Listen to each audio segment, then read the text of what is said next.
and just to let everyone know that this is being recorded as well.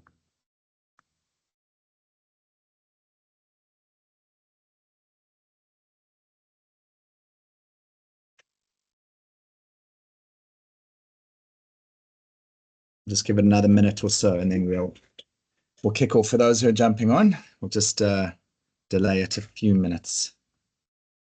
Traffic to get into virtual meetings is busy these days with non-work from home.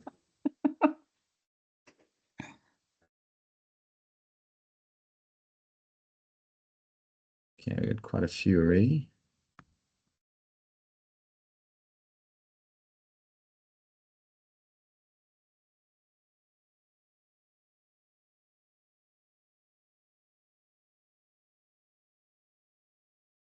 Okay, so we're going to kick off in about 2 minutes. We're just waiting for one or two others to arrive. So just bear with us. For those who are not presenting, you're welcome to keep your microphone on mute, just to eliminate any background noise, and just to let everyone know that this is being recorded, if that's okay with everybody.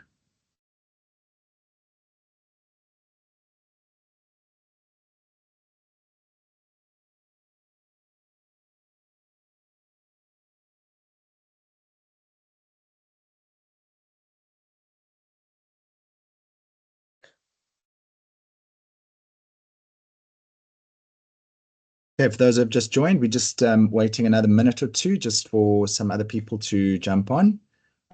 So in the meantime, you can put your microphones on mute if you want, and just keep your, if you want to keep your camera off, you can as well, either or. Just give it another minute or so.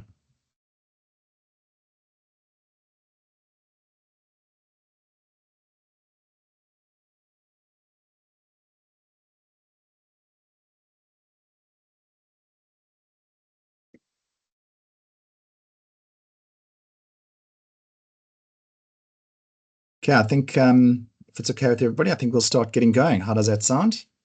Everyone good? Good. Kerry? All good. We've got everybody coming, which is great. Good morning, everybody. We're just waiting for one or two other people to jump on, and then we're going to start. And just for those who have just arrived, just to let you know that the session is being recorded.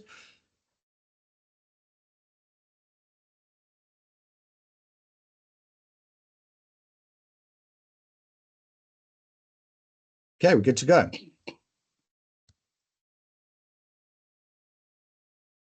Two latecomers.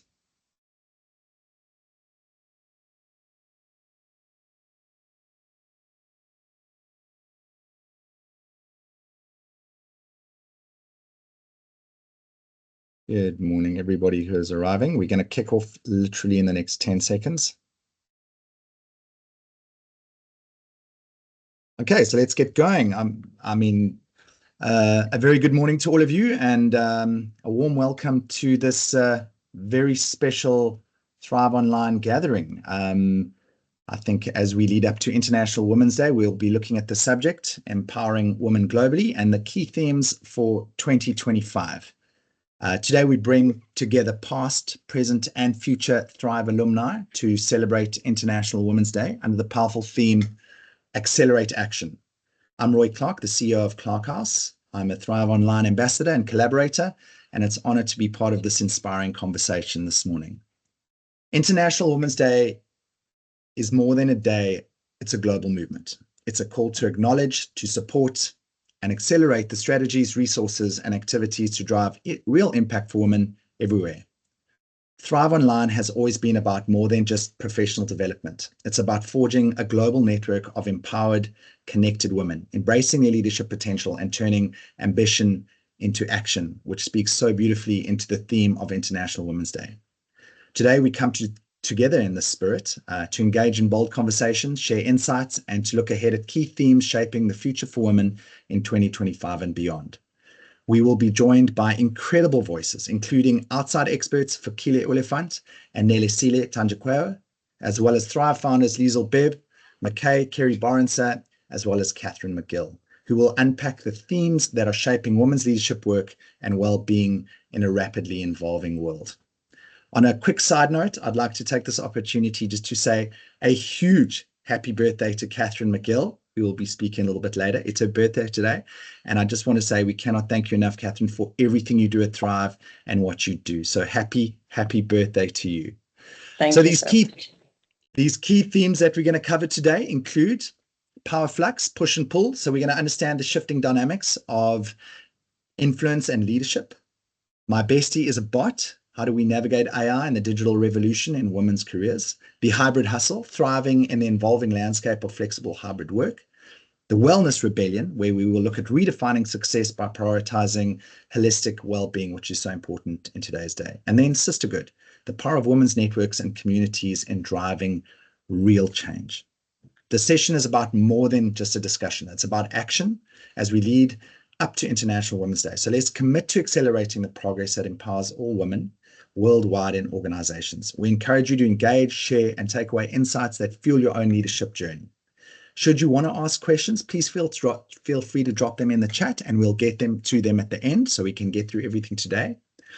And on that note, guiding us to today on this discussion is someone who embodies that Thrive spirit, our facilitator, our legend, and a Thrive ambassador, Sandra Lowe.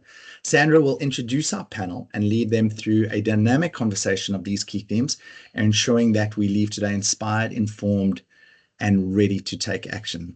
So let's get started. Sandra, over to you. Thank you, Roy. Thank you. And happy birthday, Kat. Thanks, Sand. Welcome, everybody. So exciting to start to kick off this morning with this incredible panel. Could I ask all of the panelists to please introduce themselves and give us a little backstory of, well, your story. Let's start with Liesel. Liesel, over to you. Hi, everyone. Happy International Women's Day about to be. I'm Liesel Bebb McKay. It's really cool to be with you all today.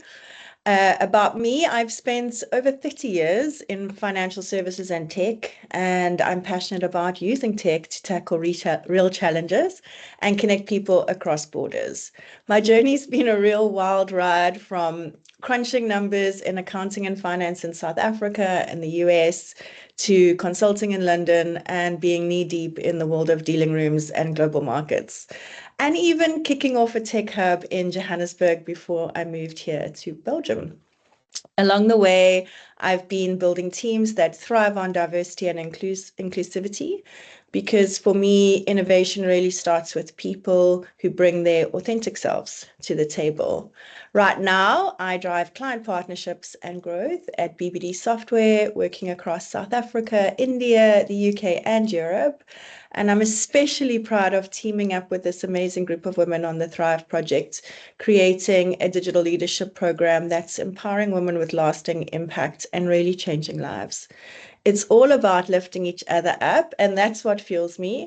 Outside work, you'll catch me exploring the world, buried in a good book about anything, and knee-deep in mud in my garden. I look forward to our chat today. Thank you, Liesel, our queen. Over to Kerry. Kerry, welcome. Good morning, everybody. Thanks for the very warm introduction, Roy, and Sands as well. And yes, happy birthday, Kath, and to everybody else, most certainly a very happy International Women's Day. So for much of my 25-year-long career, I've had the privilege of strategizing with many great marketers, brand directors, and business owners, all helping them narrate their brand story with authenticity, the correct tone of voice, and making sure that these brand imperatives are manifested across each and every single one of their touch points. So from a logo to a website to even how the telephone call is answered at the various reception desks, etc. In the latter part of my career, I joined a band of fearless women, and together we formed a business called Brand Renew. And this allowed me to really cut my teeth into entrepreneurship and having to think about how I approached business, how I approached teams quite differently versus my previous corporate experience. Over the last 7 years, and thankfully for those 7 years, I got to meet Liesel during this time as well. But my challenges have also extended into immigration, living now here in Belgium, learning a new language, which was very good for different neuron pathways in my brain. And also having to restart my career, giving up what I had in SA and having to brush off the old corporate books of learning and get my hands stuck into it. So it's been a wild, incredible, lessonful time. It's, of course, been made even better by the collaboration with these wonderful women around me that I very graciously get to call the Thrive Tribe. So in a nutshell, that's me. Thank you, Kerry. What would we do without our marketeers in this world? Well, Thank you, thank you. And over to Fikile. Welcome, Fikile. Thank you, Sandra. Good morning, everyone. A really happy birthday to Kath. We really are joyful to have you in our presence, even on your birthday. I am Fikile Oliphant. I'm an accountant. I currently work for Standard Bank as a head of finance for unsecured lending for business and commercial banking. I'm also I've been working for the bank, for 22 years now. I think I'm losing my count. It's been 22 years, believe it or not. I started as a teller, and personally, I'm a mom of 3 boys. I enjoy boxing, and I enjoy fine dining. I'm particularly excited about today's conversation because I enjoy contributing into discussions that seek to empower women. So happy International Women's Day, everyone, and welcome. Thank you. Thank you, Fikile. She also enjoys with her fine dining good wine. Kath, over to you, the birthday girl. Thanks, everyone. Yeah, I'm Kath McGill, and as Roy mentioned, part of the Thrive program. I'm a co-founder of Tribal Consulting, and from that, the Thrive program evolved. And, just incredibly grateful to have been able to collaborate with the amazing women who came together to form it. By qualification, I'm a chartered accountant, and then I went on to specialize in taxation. So really, my work has focused in the financial world for a long, long time. I'm not going to say how long, else I'm giving my age away. But it's taken me to London and to Hong Kong, which was wonderful because I love traveling and I love experiencing the different cultures, etc. But we always gravitated back to South Africa, and we moved back there and lived there for a very long time, carrying on my work in the financial world. And I found myself at one of the big banks there, focused on risk management. And then about 6 years ago, once again, we hopped onto a plane, this time headed to Southeast Europe.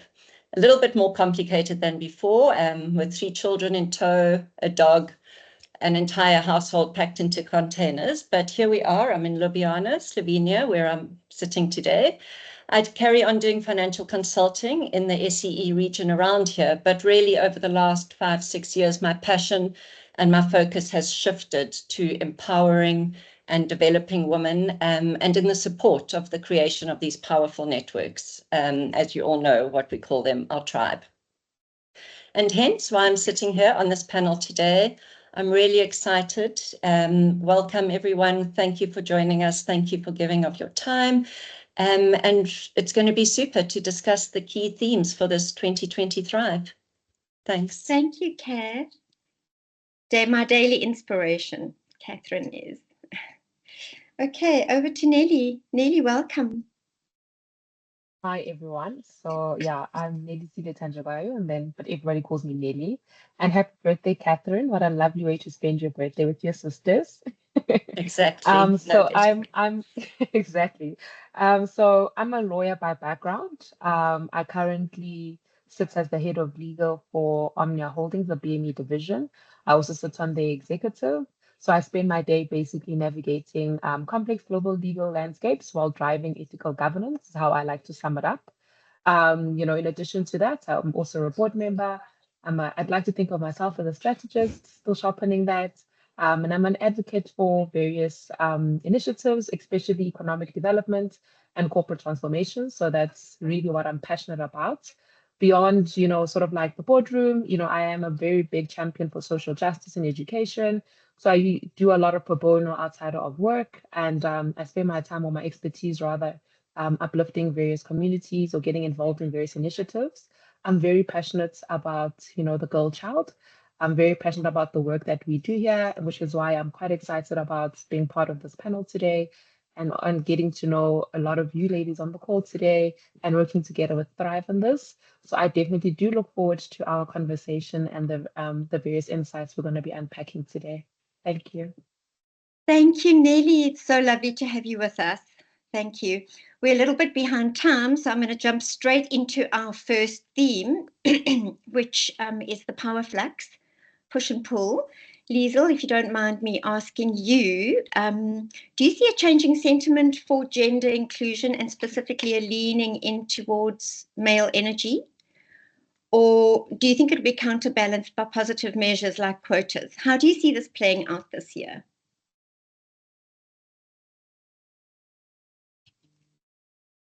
I think your mic's on, Liesl. Yeah, off, should I say. Sorry, I was diving right in there in silence. But thanks, Sans. Yes, I think this year we are going to be diving into a bit of a wild push and pull around diversity and inclusion and what it means for us, especially as women. It's only March, and I'm sure you'll all agree, it feels like we're riding a seesaw.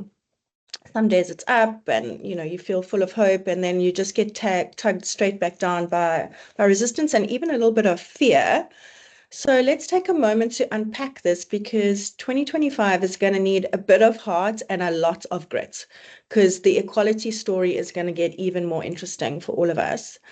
And I see a 2025 that's a kind of messy, hopeful space with some voices shouting, yes, let's make inclusion real, equal pay, diverse leadership, a culture that lifts everyone, and others really starting a loud whisper of, hold on, this is moving too fast. I mean, we know it's a dance as old as progress itself. Some of us still leaning into a future where diversity isn't just a talk, but a growing number trying to cling to the familiar, maybe out of fear, maybe out of habit. And most of us sit right in the middle, feeling that tug, trying to navigate this tension and wondering how to tip the balance together and keep motivated. On the push, of course, we're feeling momentum, women and our allies stepping up, demanding fair pay and leadership tables that mirror the world, and workplaces where inclusion feels like home. And I do think tech will play a big role now, now that we know that bias has been a big talk in AI and how we move across that bias. Hybrid work, of course, giving us flexibility to work the way that women like to work. And globally, we're really seeing rules being rewritten. In Europe, Germany is nudging board parity to 21%, and South Africa even way ahead of that. The G20 role of South Africa amplifying women's voices even more. And we know that women hold $160 trillion of global spending power. So that's 40% of global wealth. It is huge, and the power of women is massive, but our influence is still catching up. We're still only 25% of C-suite. And now the pullback. It's kind of feeling heavy, isn't it? In the Netherlands, where I work a lot, we're proud of fair process, but there's this undercurrent, almost a whisper asking, is DEI too much?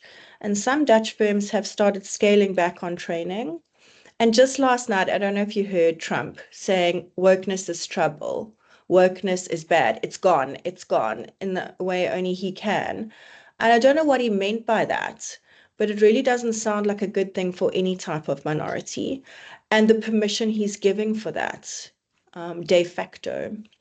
In the UK, we saw Pepsi and Accenture dropping their diversity goals in February, and then a dozen other firms following them.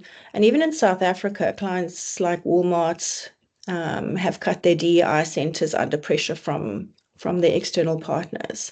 And we have so far to go. World Economic Forum saying we're 131 years away from parity still. Yep, 131, that's not a mistake. And in McKinsey's 2024 report, they showed corporate commitment to DEI had slipped from 88% in 2017 to 78% now. So we're going backwards. By the way, that 131 years was 98 years before COVID. So we are going backwards. It's a stubborn drag tied to budgets, tied to old school thinking, tied to who knows what. And I think this year, more than anything, it's tied to geopolitics. 2025 is going to be a year where if we're not listening to what's happening in politics, we're going to be behind. So what do we do? That's the big question. And it's looking for strength. We are seeing big names, JP Morgan and Goldman Sachs, trying to move forward by reframing the word inclusion and calling it belonging. Interested to know what all of you would like to call it. But the push and pull isn't a fight. It's a chance for us to really get into a conversation and ask why. Why the resistance? Is it fear? Is it habits? And how do we invite others along? True inclusion means really getting into conversation. That's where it starts. And how do we make sure we're having those conversations so that we can move forward? So as we chat today, maybe we can reflect on some important questions. Where are we winning? Maybe in our offices and communities. Let's talk about that. Let's talk about the good news. Let's talk about where the pull is strong. And let's think about how we bridge the gap where it isn't. We really need to share these stories, struggles and wins, because it's only together that we will have the power to turn the seesaw into a steady step forward, or at least stay sane trying. That's my thoughts, Sans. Very nice. Thank you, Liesel. Such an interesting perspective on the ongoing tension between progress and resistance. Which leads me to Kerry. Kerry, this wouldn't be a panel on thematics without the topic of AI coming up. We've called this theme My Bestie is a Bot. How do you think the increasing role of AI will change not only the way we work, but the blurring of lines between augmented and reality? Thanks, Sans. Yes, such a topical conversation and really something of deep interest. And most certainly, I hope and I'm very sure a lot of you are seeing the influence of AI in your daily work. I wanted to kind of address it today by not looking at AI like a big scary elephant in the room, and rather focusing as a collaborator. So I thought the best way I could start by doing that was let's discuss AI in terms of its actual definition. What is this thing really? And to be honest, it's really simple. It's about AI refers to the simulation of a human intelligence in machines that are programmed to think and learn like humans. It's about analyzing data, recognizing patterns, making decisions, and improve over time through this big beast of machine learning, with its primary goal really being to create systems that can perform tasks that typically required human intelligence. As horrifying as that sounds, that requiring of human intelligence and also how it is evolving is really having a look at things like the automation of routine tasks. So how can it handle the repetition or mundane tasks that would free up human workers or our own creativity and strategic activities? And that's really about the increased productivity and job satisfaction, which according to the statistic that I was able to see, is why the acceleration of AI in corporate has been so much of interest, because it is about getting the best productivity and job satisfaction. It's also about enhanced decision making. And this for me has been probably where my biggest learning has been, where I'm working with tools like Copilot, Midjourney, and even the integration of AI in project management tools like ClickUp, which is also quite a fundamental baseline tool for marketeers, shall I say, in managing big projects. So using it as a soundboard really to say, all right, I'm framing out this problem, and with really great prompting and really great structured thought around the problem you want to solve, using AI as a coach to get you through to the answer that you're looking for. And the other big thing around AI is about the personalization of experiences. So very much around tailoring experiences to individual preferences, whether it's customer services, marketing, or employee training. A great app that I recently used is Travel AI, and that is about actually plotting the course of a wonderful holiday, taking into consideration exactly all the things that are on your bucket list, the things you like to do, and how you tailor a trip to your exact requirements. So this is all on system AI and really incredible, incredible stuff. So I thought with that definition in mind and understanding what the intention behind AI is really, I wanted to have a look at 4 aspects. What are the impacts going to be? What will our challenges be? What benefits can we look to? And what are the outlooks? Understanding that it most certainly does come with its pros and its cons. I think there were a number of points that Liesl made that I can actually infuse into a lot of these points as well. So I'll pick up those as I go. But the biggest thing that we know is AI is evolving rapidly, and that's either going to help or hinder women in our workplace. I know, and I'm very sure some of you have seen it as well, the AI apps that you work with today will not be the AI platforms that you work with tomorrow. The evolution is vast. The other consideration is that women are actually underrepresented. Well, I say actually like it should be a shocking thing. It's not when it comes to the tech space. But we only make up 29% of the AI workforce. There, Liesl mentioned the point of bias. If we're only making up 29% of the AI workforce, we have to consider what diversity is feeding into the AI model that is being created and the types of bias that can arise as a result. The third factor here is that women face a higher risk of job displacement due to AI, and that's because sectors like administration, healthcare, and education are those sectors where women traditionally are represented, are going to be easily influenced by AI platform or AI interventions. If we look to challenges, this one's a little bit more scary, I hate to say, although if you know it, then you can face it, is we're more likely to face discrimination and redundancy in the tech industry. That we know. Again, to Liesel's point, the pandemic has already impacted women's representation in the workforce, and AI could exacerbate this trend. So we also need to understand that our own general wariness around tech as women makes us less likely to want to engage. And I'd like you all to put that at the back of your mind, to not look at AI as a threat and rather to engage in it quite openly. When we have a look at benefits, I think this one is the one that gets me the most excited because I see it myself. AI is definitely freeing up more of my time, taking away redundancy or tasks that are far easier performed by or through machine learning. And women tend to score higher in social and emotional intelligence, which is going to become a lot more important in balancing out that automation with humanization. And we're seeing that more and more. Well, I most certainly am in my daily work. There needs to be that complement, that yin and yang again to any space. From an outlook perspective, I really do think that AI has the potential to reduce bias. It can, again, only as good as the information that feeds it, and improve work through productivity gains.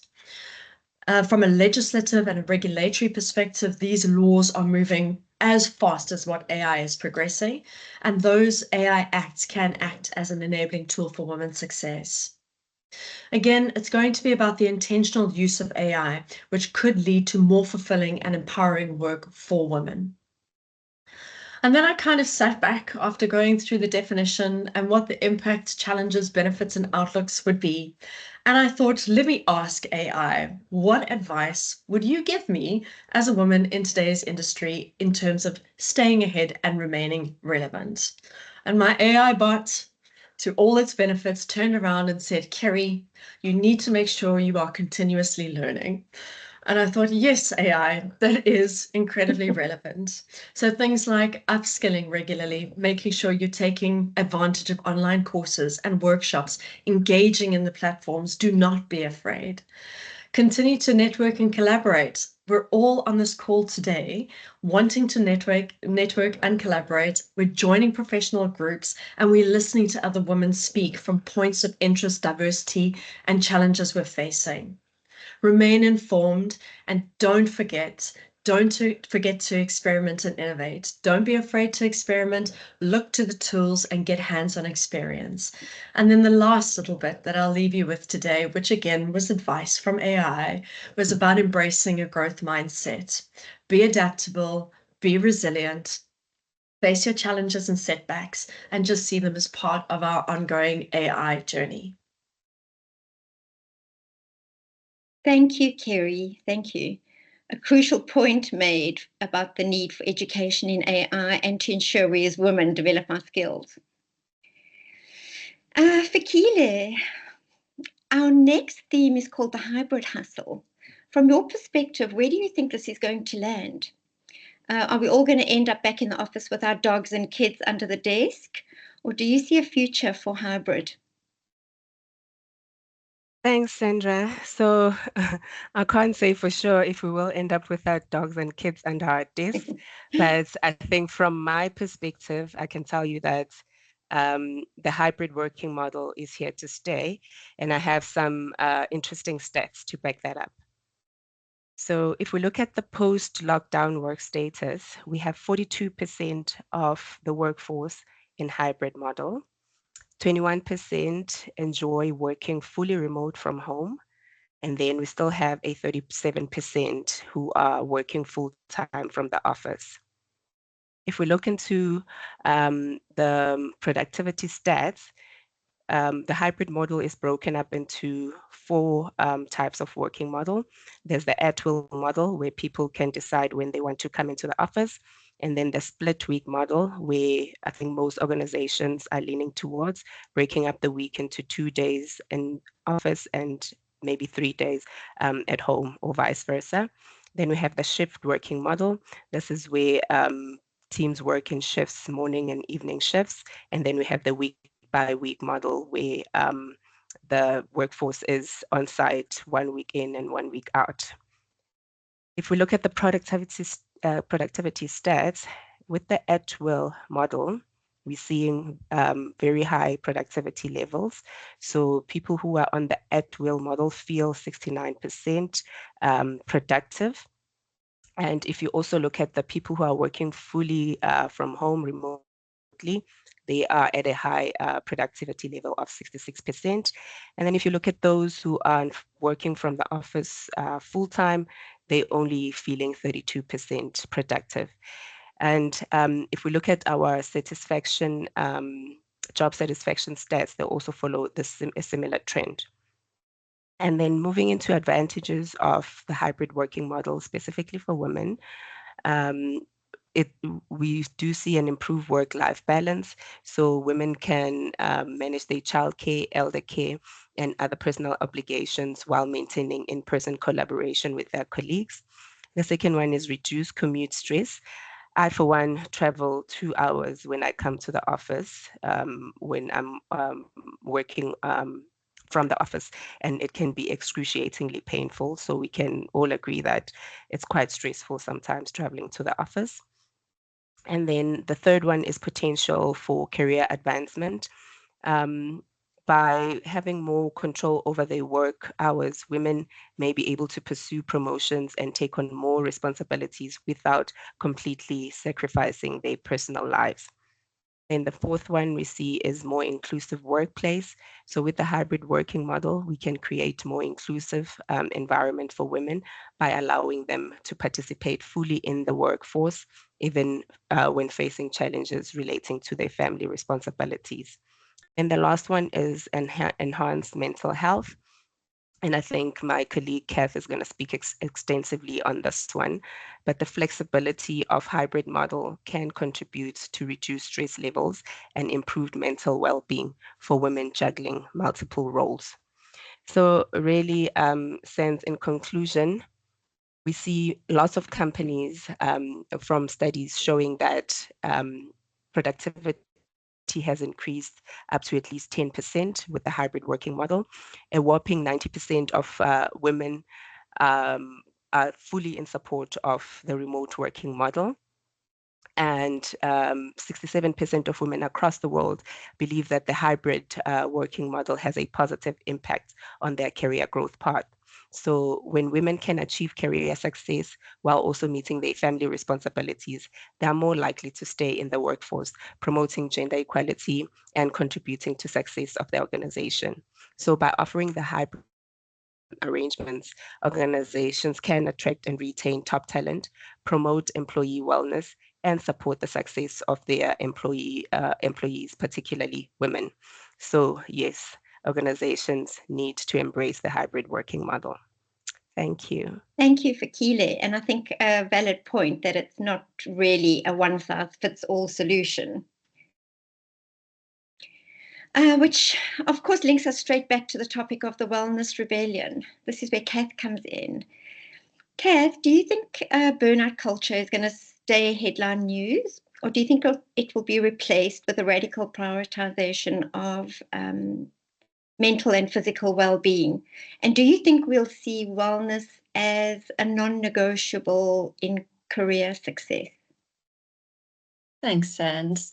And moving on from what Fikile said, I think whether you're in that at-will model, the split-week model, or whichever it is, or you're working permanently from the office, we're all faced with these endless tasks. We've got deadlines flying at us, heavy workloads, constant pressure. And this is why this burnout culture has become headline news. And unfortunately, it's become quite normalized. And for women, we often feel the greater pressure to prove our dedication in the workplace. And simultaneously, we're juggling these caregiving responsibilities, societal expectations, invisible emotional labor, and various factors which we discuss in Thrive Online. And we see that the gender burnout gap actually indicates women are disproportionately affected by this burnout culture, by this grind culture.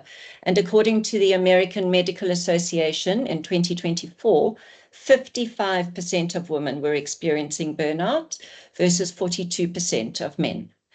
And I think that also, unfortunately, as women, we're more likely to feel guilt for setting boundaries. So let's take a look at some statistics around this workplace wellness, which we've referred to. And a 2025 WellHub survey shows us that 47% of employees cite work stress as being the main cause of mental health decline. And this was especially true for Gen Z. 54% of that workforce cited that. A little less for millennials, 49%, and Gen X at 48%. And some other key findings from the survey around well-being in the workplace is that 88% of employees believe well-being to be as important as their salary. 88% believe that it's the employer's responsibility to support well-being and prioritize it. And 89% were saying that they would actually only consider working for an employer if they were in the job market that focused on employee well-being. And so with this in mind, and in answer to your question, Sands, I really do believe that we will see this radical prioritization of mental and physical well-being. It's becoming the next wave, and the shift is actually already happening, especially amongst the Gen Z and the younger millennials. We're seeing a corporate revolt on the ground already. There are increasing trends in things like quiet quitting, lazy jobs, this anti-hustle worship. There's no longer the focus on 24/7 means I'm a dedicated individual. There really is a move towards working smarter, not harder, a move towards career life integration, no longer just a work-life balance, but an integration. And also wellness, not just being a perk of the job, but it needs to be built in as a key success metric. And a very important or interesting indicator is that if we look at the job market and advertisements which are coming up, they are the number that refer to this work-life balance, that refer to employee well-being, are up by 356% since 2020. And also looking at this shift, I'm going back to what Kerry was talking about, AI and tech.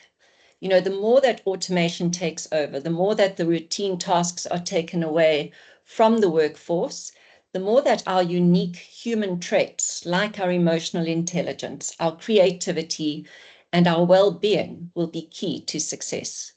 People are also prioritizing longer, healthier lives. There's a move towards this longevity culture. And so all these are very important factors in realizing this shift towards this well-being. But we say, what now? What for us, you know, in 2025?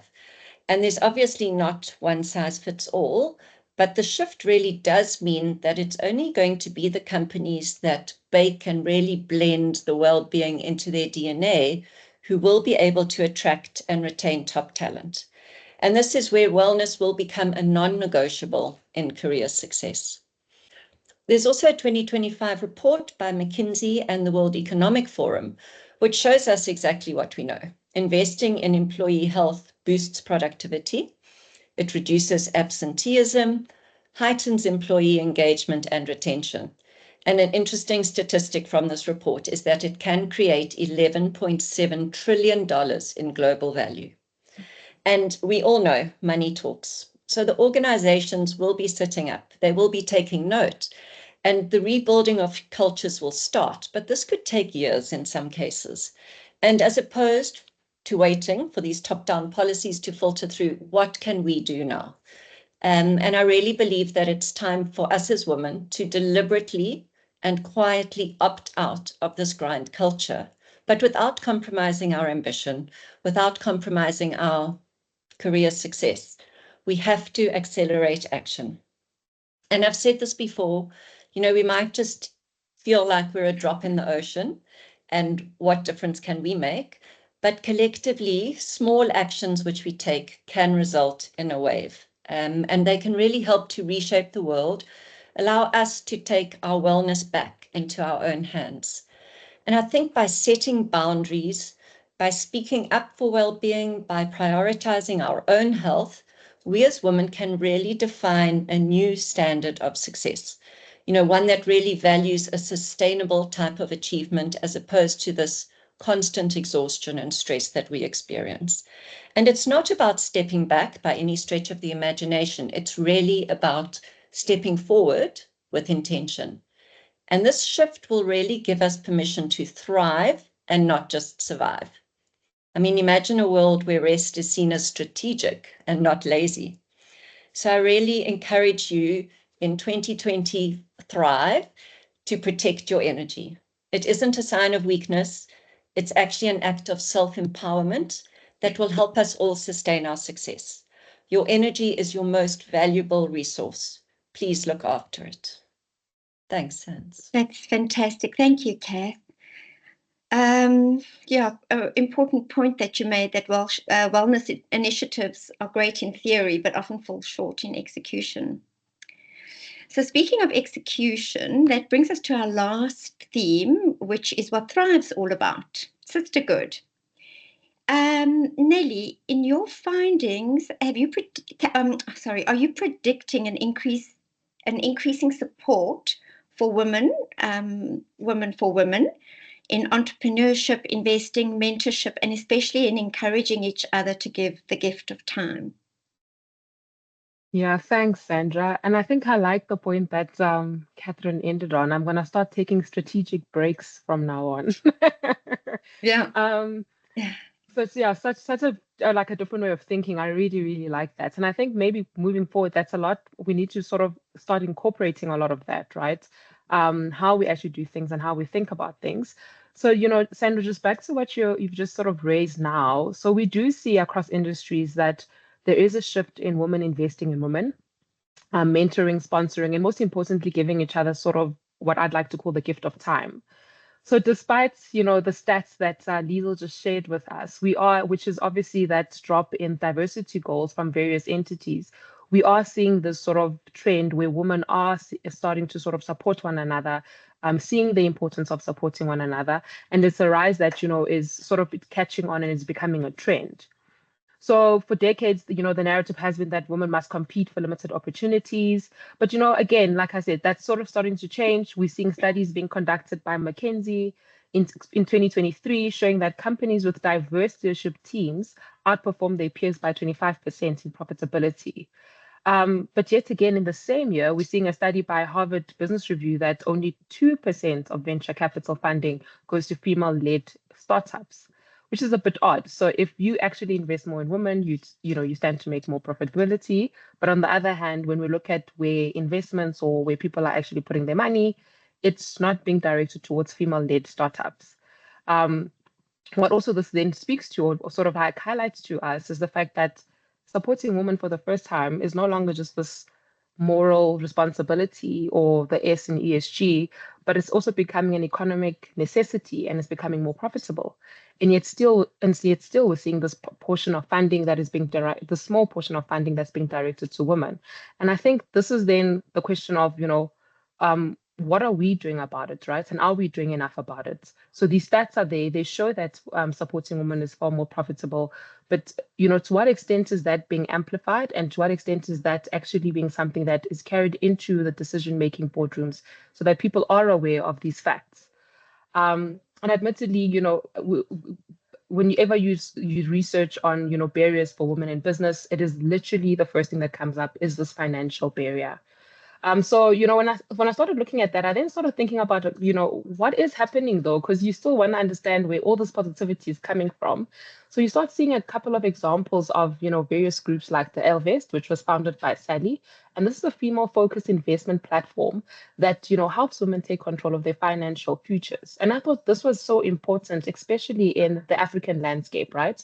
Where we also are aware of the stats that show that a lot of households are women-led, and you do find women being at the helm of the financing of the families and financial planning for the future of various family members. So again, I thought, okay, so this is one piece of the leg that potentially from a financial perspective starts becoming increasingly important for ourselves as women as we continue this journey and getting more and more involved within these within the operations or sort of at the helm of these operations.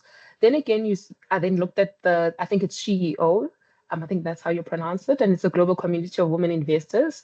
And again, they are actually showing stats of how they've invested over $100 million in women-led businesses.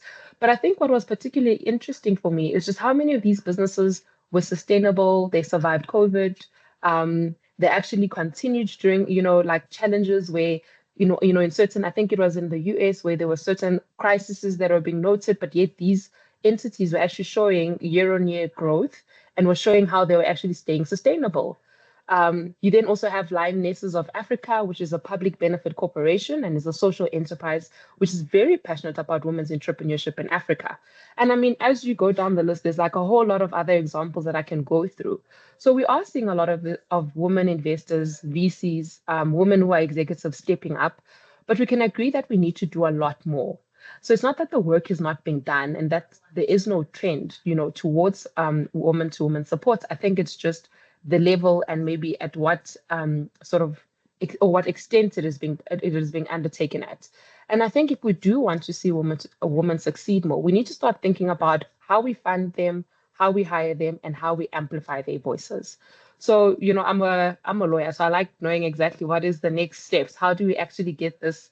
How do we get the ball rolling? So I think when I started pondering on the last three aspects of funding women, hiring them, and amplifying their voices, so one would ask themselves, so like, what are the actual steps that one can actually take?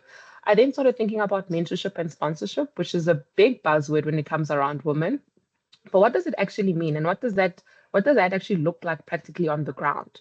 So again, I looked at a couple of studies. So I looked at another study by the Harvard Business Review, and it found that women with female mentors are 50% more likely to be promoted. And yet you only have 10% of women reporting that they have a strong female mentor. Now, what's interesting about this stat is that this now speaks to us, right? This is now a sister-to-sister relationship. So if we're aware of the fact that if we mentor one another, we're likely then to, or there's a result who's going to be that 50% of us are going to be promoted more in the years to come. And yet we are seeing that there's a trend where we're clearly not doing this because only 10% of us are saying that we are being mentored by, another sister. So then it obviously then points to the fact that we as women need to start getting our hands dirty in terms of getting involved in mentorship, really actually deciding and being intentional about it. So not when we do these, 3-day strats where we talk about it, so we actually have these platforms when we raise it, but really actually asking yourself, how many women in my career, maybe you have a 10-year, 20-year, 30-year, how many women can actually point to you and say, you know what, if it wasn't for that lady, I wouldn't have gotten that step up. I wouldn't have, gotten the sort of like a kick in the right direction. And that's maybe we need to start looking at our success and maybe progress as women very differently in proximity to this narrative that we're trying to sort of progress.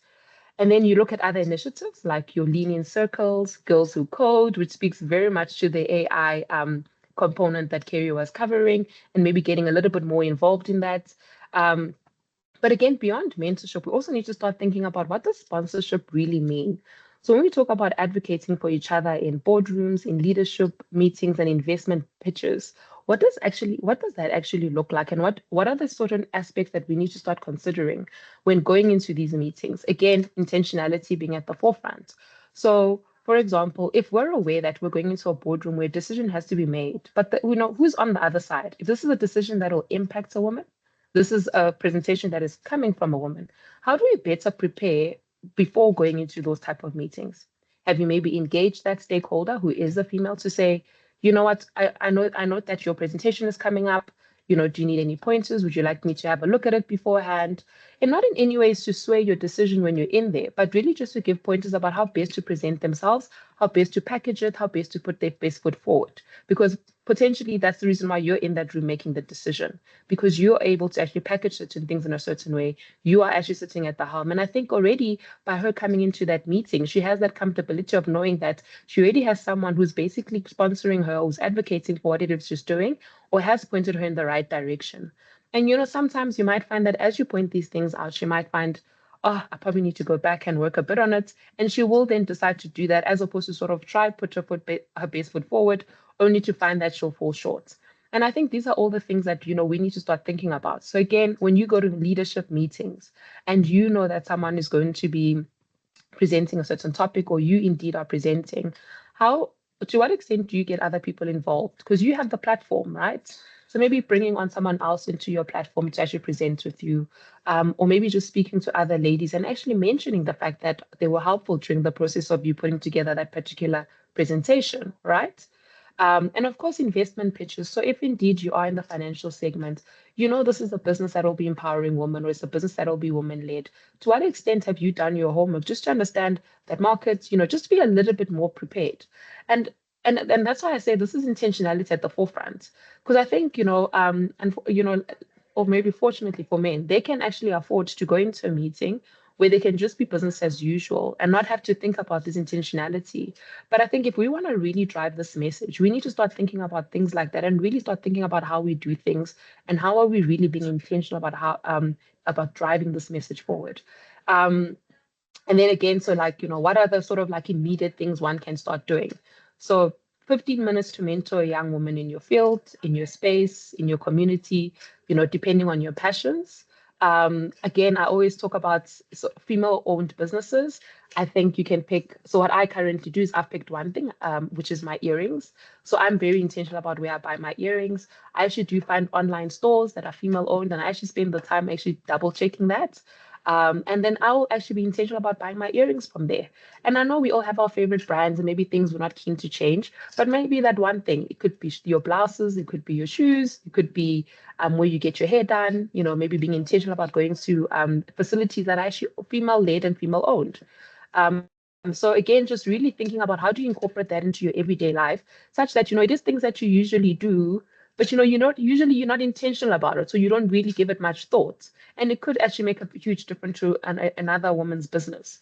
And then there's also showing up for networking events. So I'm a huge culprit. I'm one of those people who, would love to attend everything, especially in the month of August when it's Women's Month here in South Africa.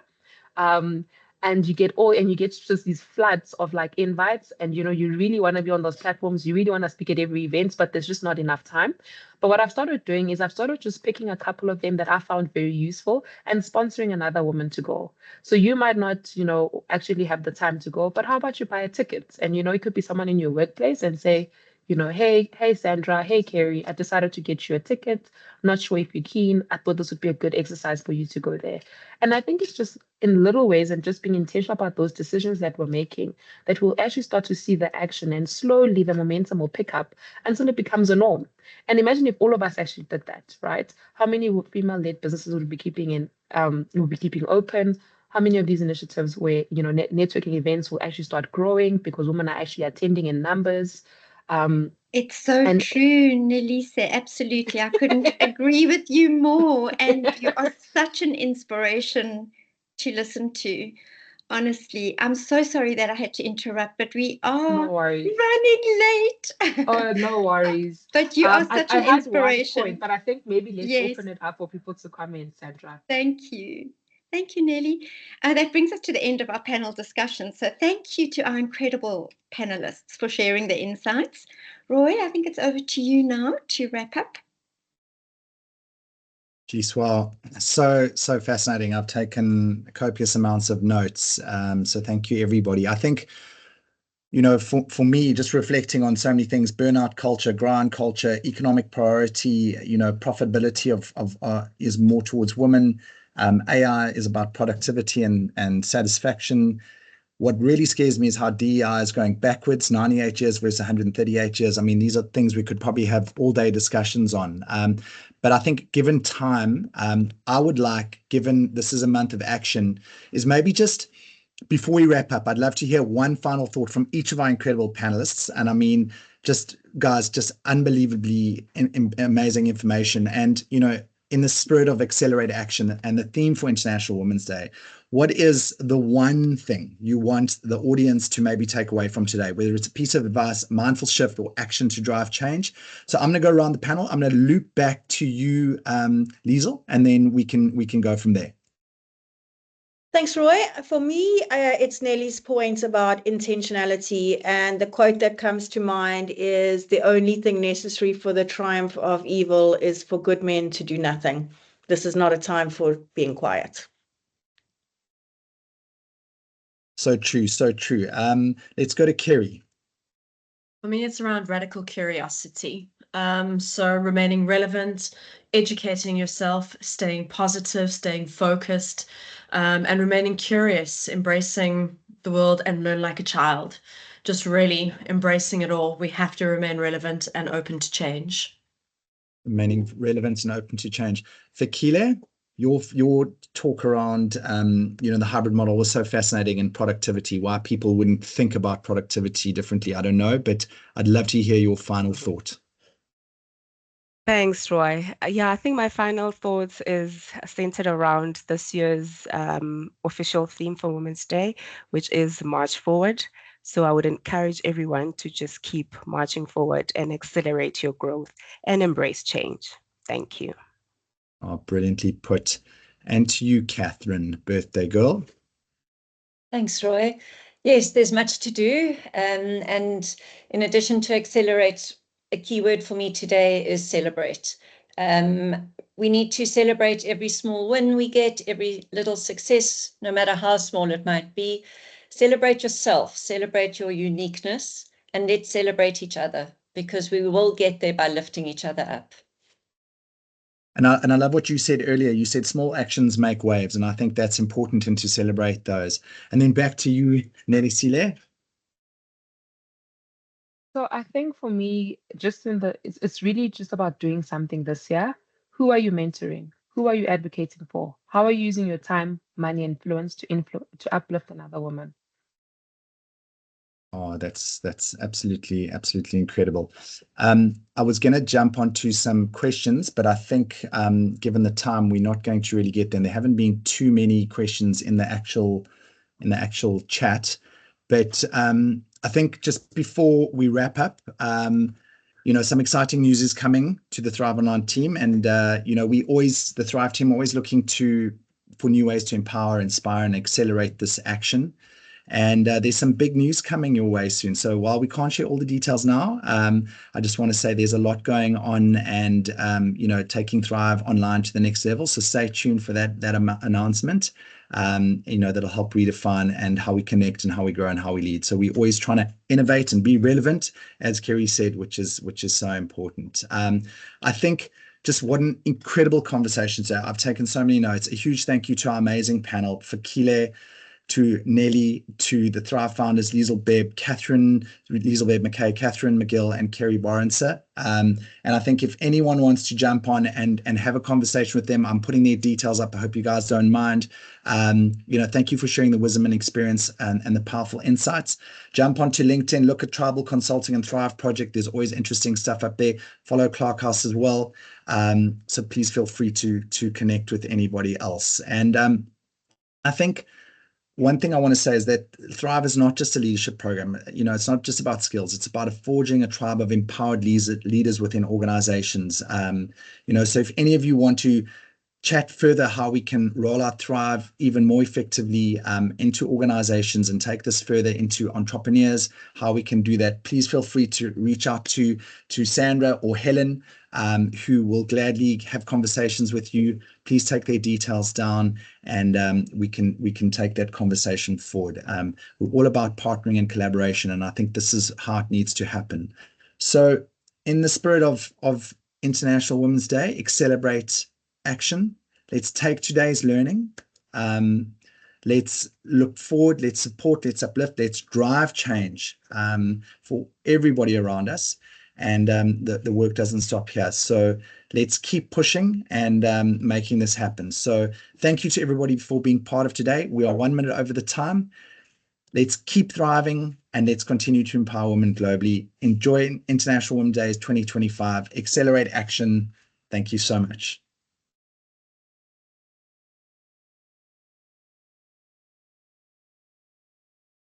Thank you. Thank you. Have a good day. Thanks, Roy.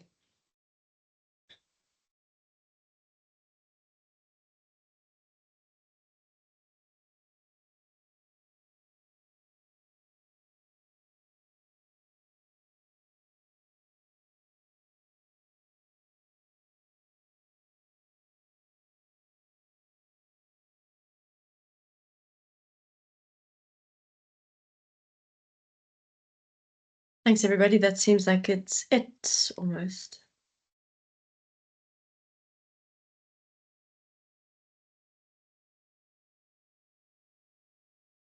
Thank you, Kerry. Thank you, Catherine.